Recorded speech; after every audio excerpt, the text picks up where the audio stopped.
Hey everybody, J.M. Mannion here at the NPC Photo Gym, and I'm here with today's special guest, Dane McGuire. Dane is an NPC men's physique competitor, and I met him at the IFBB St. Louis Pro and the NPC, that was the Midwest Championship. Of everybody that competed that day, there was only one person that got a standing ovation, right here, okay? So I had to go backstage to meet him to see what was going on. So Dane, give everybody a little bit of background about yourself. So as far as bodybuilding, I've been lifting weights for about 5 years, July 5th, 2018. But this was my first show and was more kind of a bucket list thing. And I do have minor spastic hemiplegic cerebral palsy. And so, you know, that comes with a whole laundry list of challenges. But it's something that I wanted to give a shot, and came 5th out of 7, but brought home some hardware and a lot of hard work between myself and my trainer, Ian Hendrickson. So we're both very happy and very proud, and great experience. Yeah, when I went backstage to meet him, he didn't even realize he had gotten a standing ovation, right? No, and in fact, I told my dad this privately because we had some time to see each other in the audience.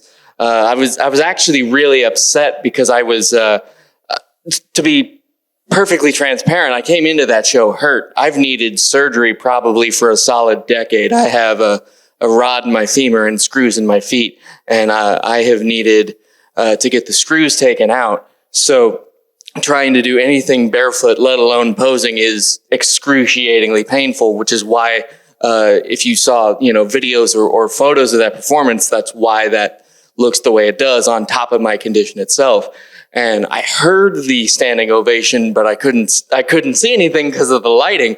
But I was so focused, like, this could have gone so much better. And I sat down in the audience and I said, Dad, it's not fair. You know, like all I wanted to do was have a good, you know, I wasn't concerned necessarily with the other competitors. I just wanted to do the best I could on stage. And, you know, unfortunately, my condition impacts every part of my life, and even simple things like posing and just trying to put on a good performance. I said, Dad, it's not fair. And he's like, you got a standing ovation. I was so upset with my performance, I had no idea. Leave it to dads to put you straight, right? Yeah, exactly. Thank you, Dad. Yeah. Listen, I understand what you're saying, but you're underselling yourself, because you were the most inspirational person in that entire room that day. I mean, we had how many, like, what, 30-some pros? I think so. Yeah, right? Yeah, I think so. And a couple hundred athletes, I think, if you include crossovers. So, yeah, very, very long day. But I had some brief conversations with people backstage, and then obviously with yourself. And so I'm glad that I was able to inspire people, but I was just going after what I wanted, and that's how I saw things. And so if I was able to inspire people, it means a lot, but it's entirely coincidental. Well, you inspired me to get out of my chair and come meet you. Well, thank you for doing so, and thank you for having us here. Yeah, I knew they had to go around the stage, and I knew it was going to take them a few minutes. Okay, so when they get to the other side of the stage, and I'm standing there, and he gives me this real funny look, like, why are you here? Yeah, well, because I hadn't put 2 and 2 together, and we've had such a long day. I had seen you on a poster as, you know, an event photographer or whatever, and I didn't put 2 and 2 together right away, and I was like, oh, I think that's it. Yeah. So and here we are. So yeah, I immediately told him. I said I want to get him here to the NPC Photo Gym, and he thought that only pros and people that won national shows could be here. But just goes to prove, if you're an inspirational athlete like Dane, we put this in the works immediately, didn't we? Yeah, we've been working on it for about a month and trying to coordinate everything travel-wise, but we made it happen, and it was an adventure for both of us, I think, travel-wise, getting here. So, but very, very happy, and looking forward to a great day as well. So. Yeah, most people don't realize we were supposed to do this yesterday, but both of us got jammed up on flights getting home from our respective places, and him coming here. So, but today worked out perfect. Yeah, perfect. And after this, we're going to do some chest and back, and we're extremely excited to be here. So you just got to meet somebody out here, didn't you? Yeah, your father, you know, the big kahuna, if you will, the king shark, J.M. Mannion. You know, you guys have such a great legacy in the sport, and it means a lot that I inspire someone like him as well, someone so high up the chain. Yeah. All right. So tell everybody, how did you get into weight training? So pretty commonly, I had a on again, off again relationship with fitness. Like a lot of people. In college, I was a journalism major and into sports journalism, particularly martial arts. And I tried to go work for the UFC. I tried to go work in their front office and tried to just kept hammering and trying to make connections and push, in terms of those kind of ambitions, and things just weren't happening or weren't lining up, or if I was getting opportunities, they weren't opportunities to pay the bills. I wasn't asking to get rich. I want to work in the front office and I want to pay my bills. That's it. And those things weren't happening. And so I started to drink, and I started to drink a lot from 17 to 23, and 2018 in the summer. It was a situation where I said, I can't do this anymore. I had a roommate at the time that, I got along with great, but it's because we fed off of each other, in my opinion. So we stayed together as roommates for that summer, and then one more after that. So basically blackouts every night for like however long 2 semesters is, 6 months. And I said, I can't do this anymore. I either woke up on my apartment couch, or I think it might have even been the floor, and felt like I'd been hit by a truck. And our counseling and mental health building is on one side of my apartment complex at the time, and the gym is on the other. So I walked in there to the mental health complex, and I got hooked up with a counselor there and started going to sessions there. Long-winded answer to say, about 2 months into it is when I officially stopped drinking. 5 years of sobriety. Thank you so much. 5 years as of June 18th. I don't remember my exact sobriety date, but we use my mental health record as a point of reference. And so about 2 months into counseling, July 5th, I was like, well, I'm going to go, to the University Fitness Center, which I say with affection is an overgrown closet of a training space, but I love it. That's my first home. What university was this? Webster University, right down, basically downtown suburban St. Louis area. And so basically every day, counseling class, gym. And I was a senior at the time too, so my class load was like 4 classes left. So I had nothing to do all day. And if you're trying to establish your sobriety, idle hands are the devil's playground, right? So I got really into David Goggins from the Joe Rogan podcast, and just started reading his book, and just guys like Jocko Willink, military service members, and just started taking accountability for myself, my past experiences, and what have you, and just started developing that mental toughness. And I think those elements had always been there within me, being disabled and having people say the things they do and the things that go unsaid and the looks they give you, those kind of things. So I always felt like I had something to prove. And so once I just was like, okay, get comfortable being uncomfortable, I started lifting weights on days when I didn't want to go into the gym. And it was like, I don't want to take today off, but if you can't go heavy, go light. And so I have basically been nonstop every day for 5 years. So, and then how did you hook up with Ian? I had moved to Montana as part of my journalism career, and very quickly moved back, very, very homesick, and still needed fitness as part of my life. So I train near Busch Stadium, where the St. Louis Cardinals play, and the gym there hooks new members up with complimentary training sessions. And so that's how we initially met. And like a month or two later, I'm sitting at home, and I had been following, different YouTube channels as far as trying to learn the nutrition side of just general fitness even before I was really into bodybuilding. And that's how I found out. I just Googled, St. Louis bodybuilding competition. That's how I found out about the show. I sent him a screenshot and I said, this is what I want to do. And I already had his number. So I said, I want you to be my trainer. Can you do it? And he's like, I'm in. And so, like I said, here we are. Oh, well, great job. And thank you. Ian's back there monitoring the camera for us. Yeah. Thank you for that. But listen, wow, I didn't know all of that. All I knew was about, you being on stage and everything else. So I'm learning just as well as all of you watching this video are too, I mean, what a journey. And how old are you now? I'll be 29 in September. So here before too long. Yeah. It's September what? September 1st, right on the money. I am 3 months premature. My mom was hit by either a semi or cattle truck in 94. And so I was supposed to be a December baby, I believe. And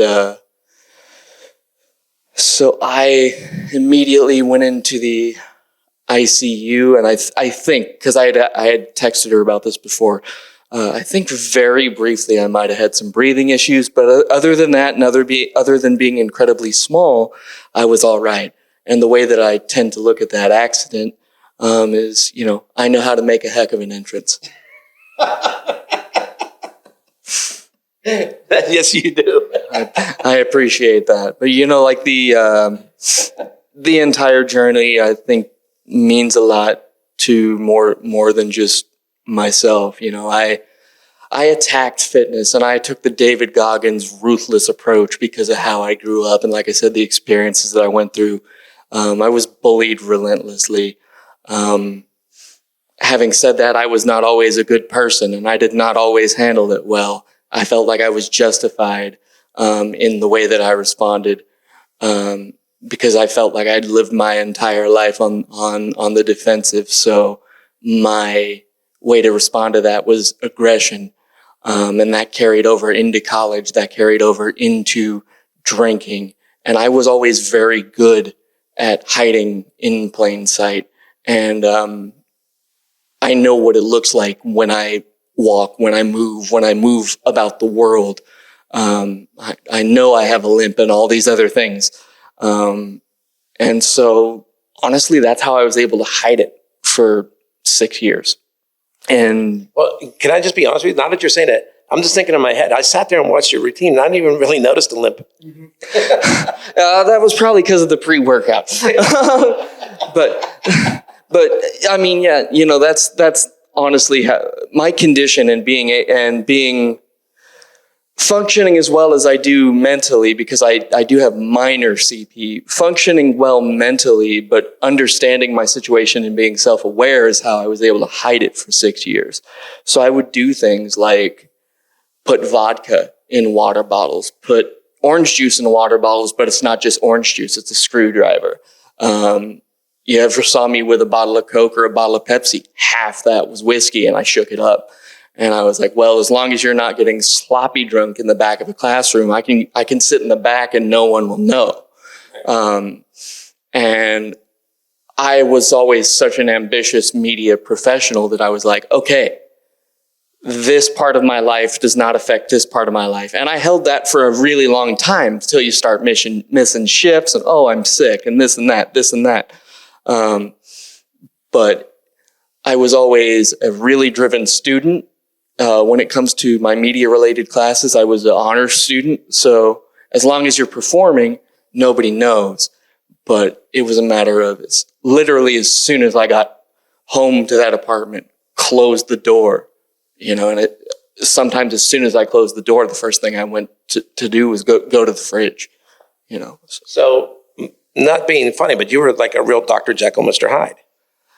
At that point, yeah. And I was, it was a collection of things. It was how I grew up. It was my disability. It was frustration with the way college is, as far as other requirements not related to my major, my profession, my dream. And so I was like, well, you're supposed to go to college and you're supposed to get this degree and you're supposed to do this, that, and this and that. And I listened and I did those things. And now this seems to be a barrier to my dream. And I've been pushing and pushing for so long that I have no personal life, as far as dating or anything like that. I have no this, I have no that. This is literally this dream of working for the UFC or working in pro sports and being a high-level media professional is the only thing keeping me alive right now. And eventually I couldn't see the light at the end of the tunnel, and that's when I knew I needed help. Well, thank God you recognized that and you went and had that. Yeah. Listen, all roads lead to something. And right now, everything, I'm listening to this entire incredible story, but all roads have led you to here right now. Yeah, and it was really hard not to get emotional last night because I was having trouble sleeping last night. So I'm sitting there looking at the ceiling, going, I'm in Pittsburgh right now, about to train at the NPC, and I'm just a punk rock kid from St. Louis, So who am I? But Well, we know who you are. Thank you again. Well, one thing you said to me backstage whenever we were talking is you said you had studied the sport before you got into it. Yeah, like I said, as far as the nutrition side of things, and I was like, okay, because I was already thinking, well, it's always that, well, one day maybe kind of thing, right? So I was like, okay, chicken and rice. And then so you start learning about Ronnie, you start learning about Jay Cutler, Dorian Yates, Phil Heath, obviously. Pittsburgh's Seth Feroce is a big one for me because he owns not only Axe and Sledge supplements, which I like, but All American Roughneck, and he has the HWMF, or just the hardworking mentality. And I was like, that's kind of like the David Goggins mentality. I liked how you spun that. Yeah.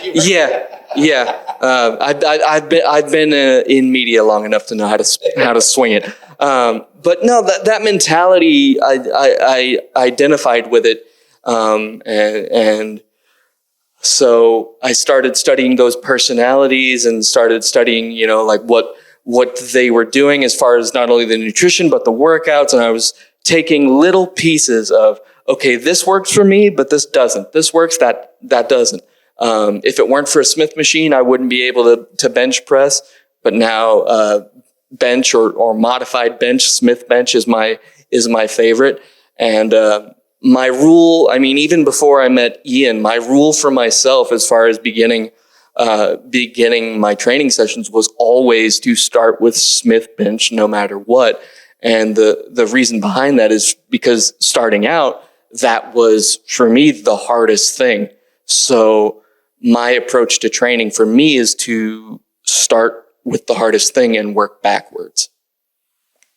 That's good. That's a good philosophy. The fact that you learned that on your own, that's fantastic, because a lot of people wouldn't have taken all that time to do that. Yeah, I appreciate that. I still have flashbacks to my hometown, a small town about an hour away from St. Louis called Jerseyville, Illinois.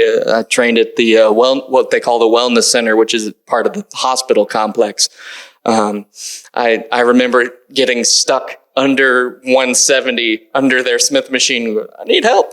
And in the process of training with Ian, and specifically during the bulking period, I can't do it now, but during the bulking period, my PR for Smith bench is 220 for 5 or 6 reps. So yeah, world of difference. Yes. Okay. So when you decided to compete and you saw men's physique, did you say this is the division for me? Right away. People can feel however they want to feel, because there's this, I think from what I've studied online, like there's a perception, you don't have to train legs. You don't have to do this. But it was perfect for me because of my condition. I was already pretty well developed after, like I said, in July 5th, it'll be 5 years of training as well. So I was already pretty well developed. And then being able to use board shorts accommodates me better as far as the aesthetics of everything. So yeah, it was a perfect fit right away.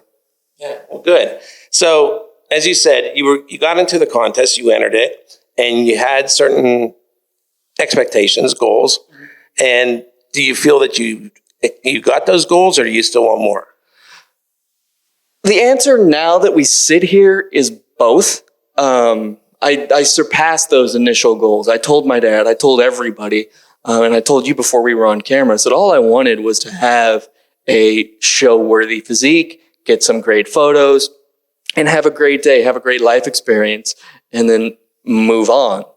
And then we were about a week or two out, and I was like, as we started getting more information, I said, this contest is broken up into classes, and it only has X number of competitors that I immediately have to be concerned with. And so once we got backstage, we were like, okay, the list of competitors for me to be concerned with is 7 of us.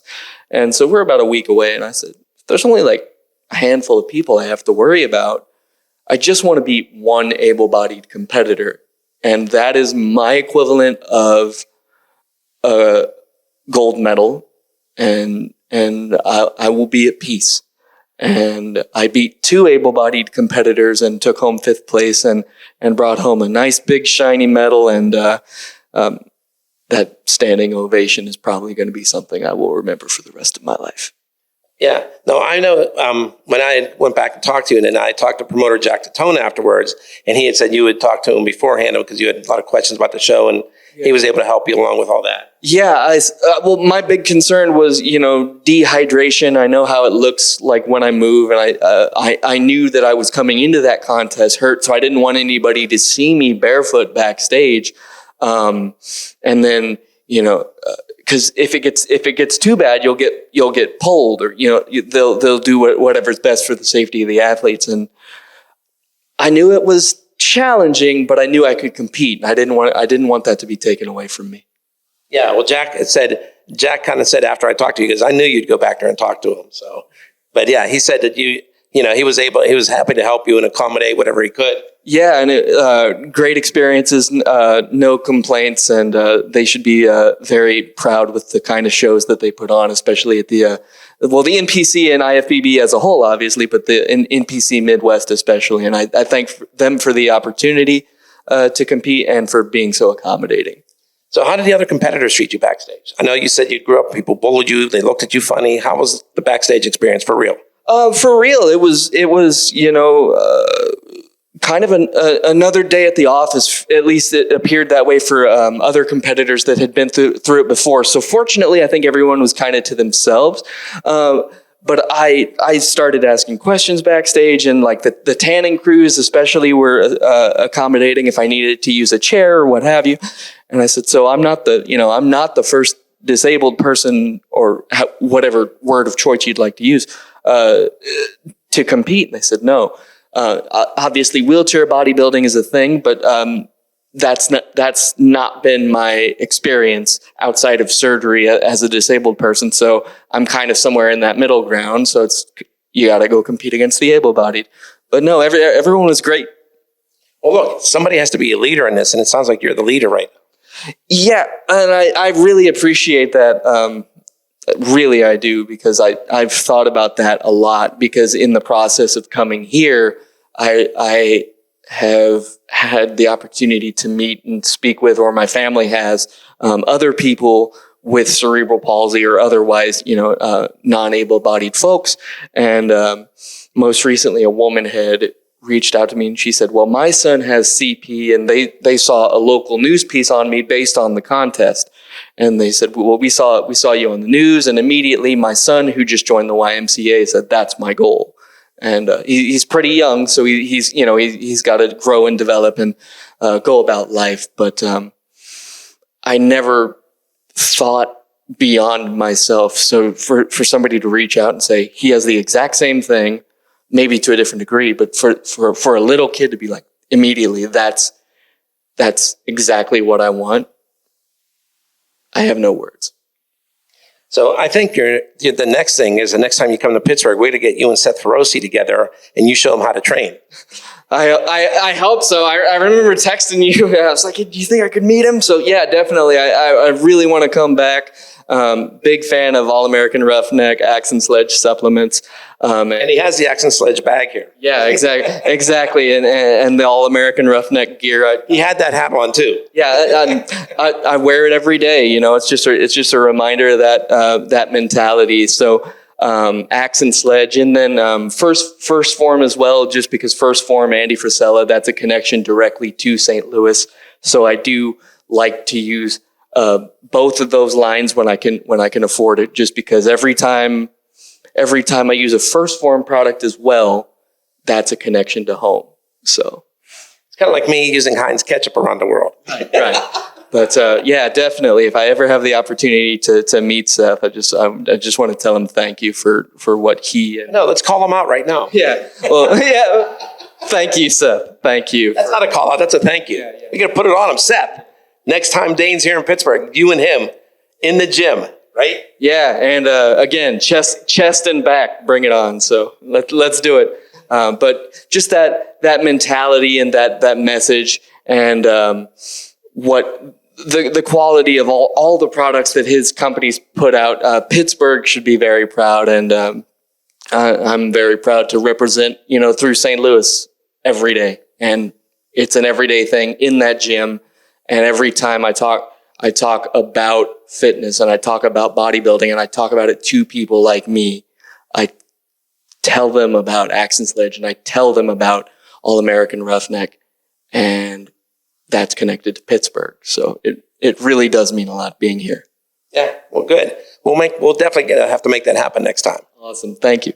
All right. So is there anybody else while we're sitting here that you would like to give a thank you to, a shout out to? Just anybody that's ever been supportive along the way, thank you. I told you so. And, even the other people that haven't been so supportive, thank you. I told you. Yes, haters. He means you. Yeah.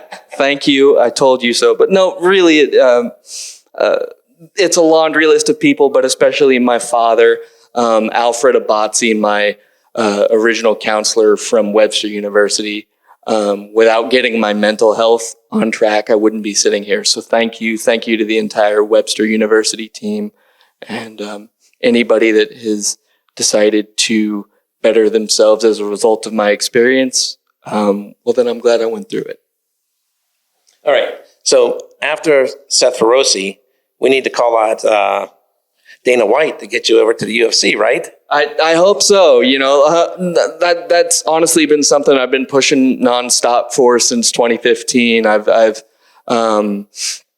made connections in the sport, and all I want to do is pay my bills and tell great stories. At my heart, I'm a storyteller, and the world of martial arts, mixed martial arts, being able to change your circumstance through aggression and with your bare hands, obviously, is very appealing to me. So I want to be able to tell stories like mine for the rest of my life.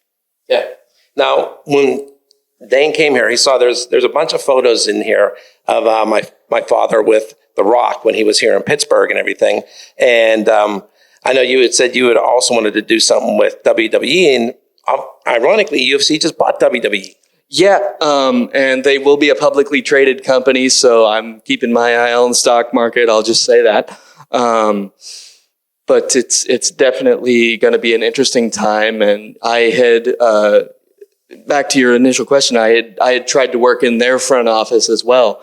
And my aunt had said, now when you meet The Rock, who, if you've never been to the NPC gym, there are photos with the Mannion family and The Rock on the walls here.